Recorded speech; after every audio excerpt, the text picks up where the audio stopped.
กับสบายดีพ่อแม่พี่น้องสบายดีFC ทุกท่านเด้อเนาะสบายดีเบิดสุขุสุกคนวันนี้ลงมาทงหน้าพี่น้องมาซอยน้องอ้อนเสิร์ฟพรเขาแล้วพายุเขาก็พากันเกี่ยวเขาพายุจัดนักเออพายุจัดหนักพี่น้องเกี่ยวแล้วยังบ่แล้วยังได้มาเสิร์ฟเกี่ยวเมื่อวานนี่เพิ่นเกี่ยวเมื่อวานนี่มัดประดับบาดเลยเมื่อวานนี่เกี่ยวพรวันนี้เด้เสิร์ฟ เสิร์ฟพรเฮาเกี่ยวหน้าฮกให้พี่น้องเอ้ยเมื่อวานนี่ฮะกะซีแล้วพายุเขาอากาศเปลี่ยนแปลงเป็นหวัดบ่าวตาก็เป็นหวัดพากันจามกันสนั่นเนี่ยดังลั่นทุ่งเนี่ย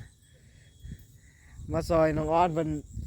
เสิร์ฟพรเขาพ้นก็ฮะกะยุดตกฮะกะเศร้าวังกี้นี่พายุเขาอย่างกระทันหันเมื่อวานนี่ยังแดดอยู่เมื่อวานนี่มันรอบค่ำฝนตกตั้งแต่3 โมงแรงจนฮอด10 โมงเช้ามันจะเกินนะ มื่อไหร่พี่น้องเพิ่นปัดหมัดยายอยู่มันสิแห้งอยู่ว่าบ่มีฮอดแดดแล้วคึมหมดเลยฝนหากะเศร้าเมื่อกี้นี่ฝนตกจนฮอด10 โมงเช้าตกตั้งแต่3 โมงแรงเมื่อวานนี่แปลงได้ในพานเฮา สวัสดีพี่น้องปดมั่วก่อน ฝนงัวของ ตีน บอกก็เรียกงัวของต่อเพืองน้องอ้อยลุยน้องอ้อยเอาอยู่บ่อตอกนะจะเอายังหมัดนะตอกคือกันนะโอ้ผู้บ่าวนี่ผู้บ่าวตัวมยวม เสือเล่าแบบฟรีไซส์ไปเลยทรงเอแลบบังด้วยฮะ โจกว่าเกี่ยวเลย มันอย่าเกินนะก็แล้ว5 กะพันไปจังไห้นี่2บ่เป็นสมงหรือเปล่านี่ 2ไห้กับผ่านไปกับหอยเป็นสมงเพื่อแล้วแม่น พอหนึ่งก็เป็น4-5 กรัมเนาะ น้ำยังเหยาะสดๆอยู่บ่ แม่น เนี่ยเศษนะ ใส่ต่อแค่เขาเลย เอาลำเขาหรือเปล่าอืมผ้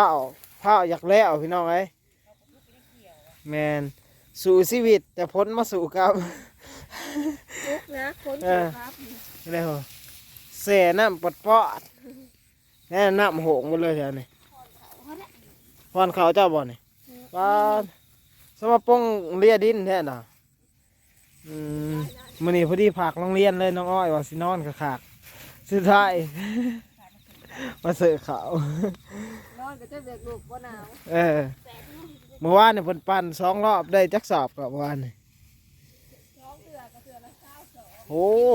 ได้40เลยรวมเบิดทั้งเกี่ยวก่อนได้สะโอ้แมนเบิดซุ่มลุมเด้อบ่โอ้แน่มันกระมานสำนั่นแหละเฮาอยากเบิดทงจะได้ฮอด40หรือบ่ทงลุมนะเขาเพิ่นก็งามเลยเขาเฮาน่ะขี้ร้ายจักเขาพันยังนี่เขาเตี้ยบ่บ่เตี้ยแดงบ่บัดเบิ่งใส่กับข้าวแม่ตาได้พี่น้องจักข้าวได้สิได้เกี่ยวยังเขียวเอาเหงาอยู่มันสิริเบิดแล้วบ่จักฝนตกห้ามบัด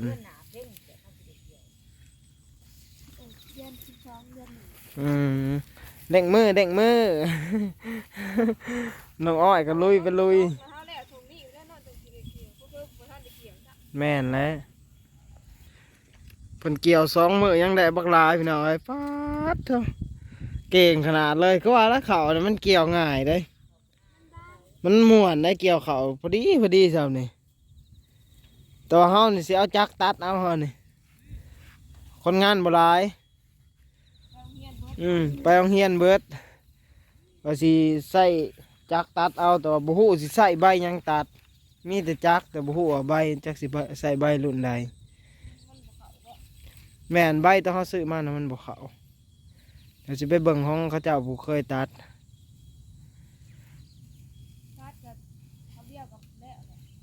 ใครอยู่ กันตัดเป็น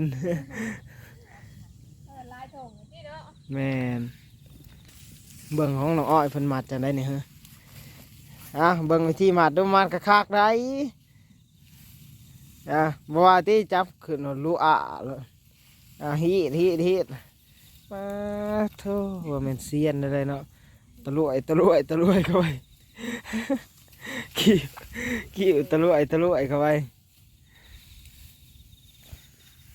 มื้อนี้บ่มีลมมาได้พี่น้องว่านนี่เด้วุ่นลมมื้อนี้พัดลมพอดีแบบ เย็น อันนั้นสิลมจนหลดที่ไว มาเบิ่งสาวคนนี้มาเอ้าเจ้าบ่เอาตอกก็เอายังมัดเลยนี่ กกเขา เอาลำเขาไปเลย แม่นับ เอ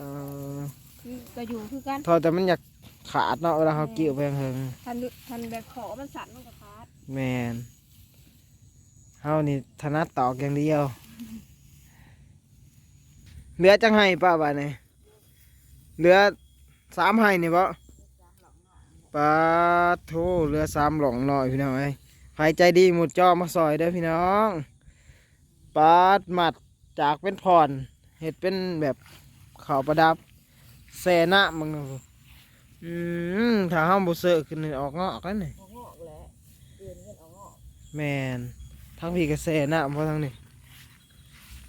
ฝนตกบดคืนจนชอดมื้อเช้า ฝนตกเบิดคืนเมื่อคืนเนี่ยไปเยี่ยงกับพ่อน้องอ้อนกับแข่งฝนเลยลุงกับหลาน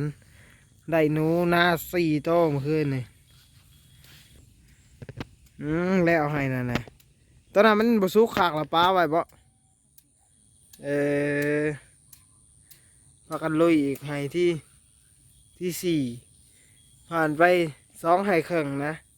ไหลเป็น3ให้ที่4นา6 ให้โอ้ยได้สิซอยกันมัดก่อนพี่น้องเอ้ยจังได๋ก็ไผใจดีกับหมุดจ้อมาซอยเด้อพี่น้องหมุดจ้อมาบ่ได้ก็ฝากเบิ่งคลิปให้จบให้เด้อฝากเป็นกำลังเสียงใจให้แน่เนาะฝากกดไลค์กดแชร์ให้เด้อเดี๋ยวซอยน้องอ้อยมัดอีกกัน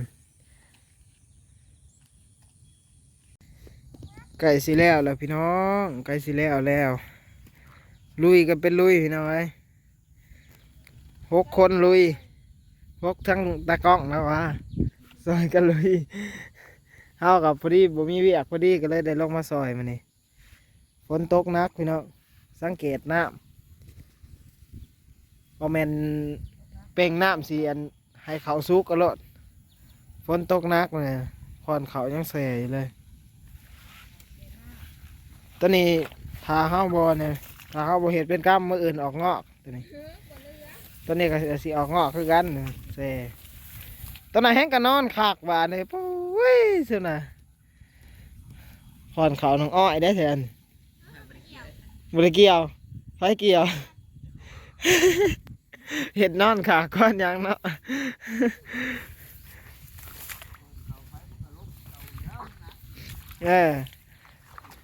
มันนักน้ำเด้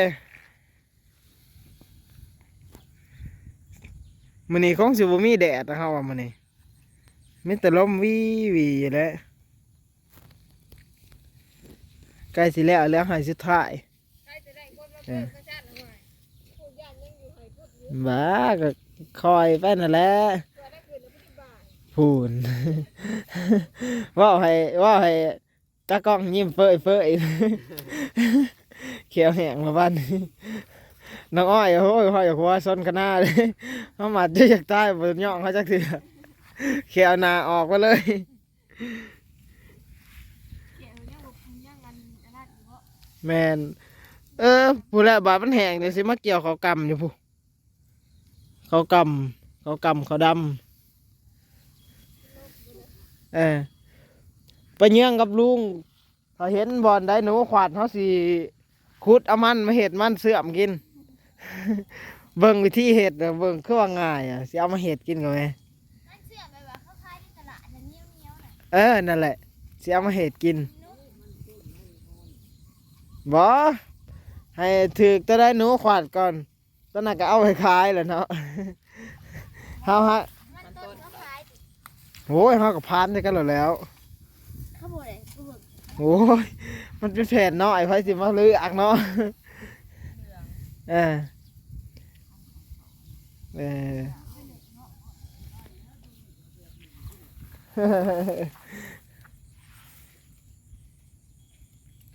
ถ้าแดดแจ้งมาในมื้ออื่นเพิ่นอาจสิกู้แล้วก็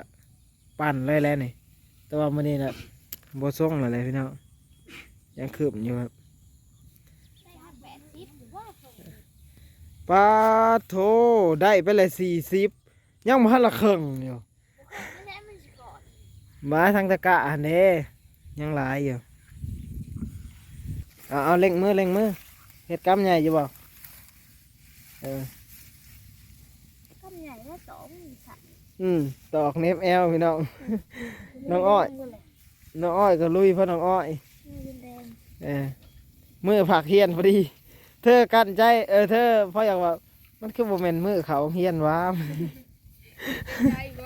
คิดในใจแล้วก็ยิ้มเปิ้ยิ้มเปิ้แล้ว ที่เป็นเย็บไว้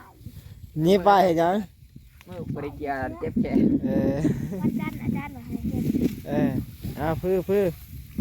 บ่พื้นบ่แห้งได้